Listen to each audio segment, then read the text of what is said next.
Hazırda bizlə bağlantıda olan Milli Məclisin üzvü Bəhruz Məhərrəmovla danışacağıq.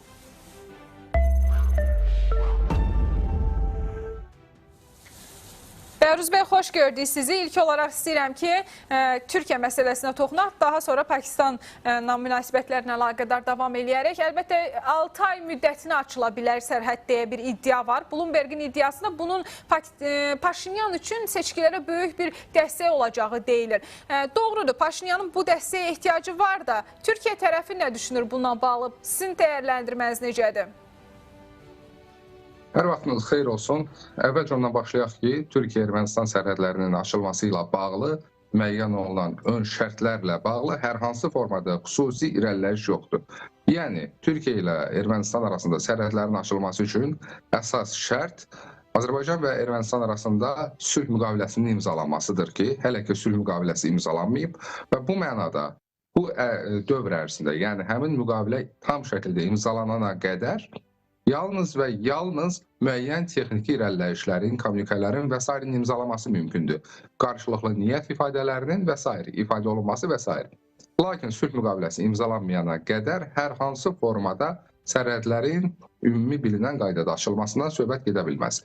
Əlbəttə, qarşıdakı dövr ərzində xüsusən nəzərə alsaq ki, Azərbaycan və Ermənistan arasında artıq de facto sülh təmin olunub, artıq silah səsləri gəlmir. Eyni zamanda Ermənistan rəhbərliyindən alışılmadıq formada müəyyən müsbət, pozitiv niyyətlər ifadə olunur. Bilirsiniz ki, əvvəlki dövrlərdə pozitiv niyyətlər yalnız Azərbaycandan gəlirdi. Məsələn, sülh şərtləri yalnız Azərbaycan prezidentinin təşəbbüsləri üzərində qurulub. Bugün artıq paraflanmış sülh sazişinin mətni Azərbaycan prezidentinin müəyyən etdiyi şərtlər əsasında formalaşıb.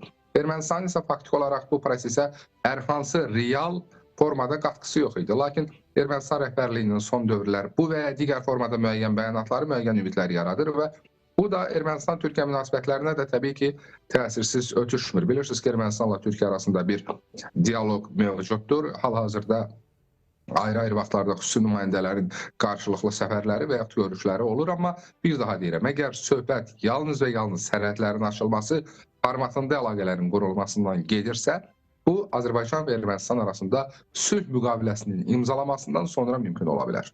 Bəhruz bəy, digər tərəfdən Pakistanla da əlaqələrin qurulması ilə bağlı məlumatlar var. Doğrudur, bu təkzib edilməyib, amma səfirliyin açılmasını siz necə dəyərləndirirsiniz? Yəni, əlbəttə ki, Pakistan da Türkiyədə Azərbaycana dost qardaş olan ölkələrdir və Azərbaycanın razılığından sonra, belə deyək, 8 avqustdan sonra hər iki ölkə Ermənistanla münasibət qurmağa başladılar. Bu mənada səfirliyin gələn il açılmasını siz bəs belə deyək, proqnozlaşdırırsınızmı? Bunu görmək mümkündürmü? Təhlil etsək, bəli, bunu görmək mümkün ola bilər. Amma bir daha deyirik ki, proseslərdə aparıcı aktör Azərbaycandır. Yəni, Ermənistanla, Türkiyədə, Pakistanla münasibətlərini Azərbaycan üzərindən realizə edirlər və bilirsiniz ki, bir müddət əvvəl Pakistan və Ermənistan arasında diplomatik münasibətlərin qurulması, qarşılıqlı tanıma məsələləri gündəmə gələndə Pakistan rəhbərliyi də, Azərbaycan rəhbərliyi də bəyan etmişdi ki, bu Azərbaycanla müzakirələrdən, məsləhətləşmələrdən sonra mümkündür. O ki, qaldı indi Pakistanın Ermənistanda və yaxud Ermənistan Pakistanda səfirliyinin açılması bir məqam deyim. Avqustun 8-də Azərbaycan və Ermənistan arasında paraflanmış dövlətlər arası sülhün və dövlətlər arası münasibətlərin bərqərar edilməsinə dair paraflanan sənəddə hətta Azərbaycan və Ermənistanın öz aralarında belə qarşılıqlı olaraq diplomatik münasibətlərin qurulması, qarşılıqlı diplomatik nümayəndəliklərin açılması kimi bəndlər mövcuddur.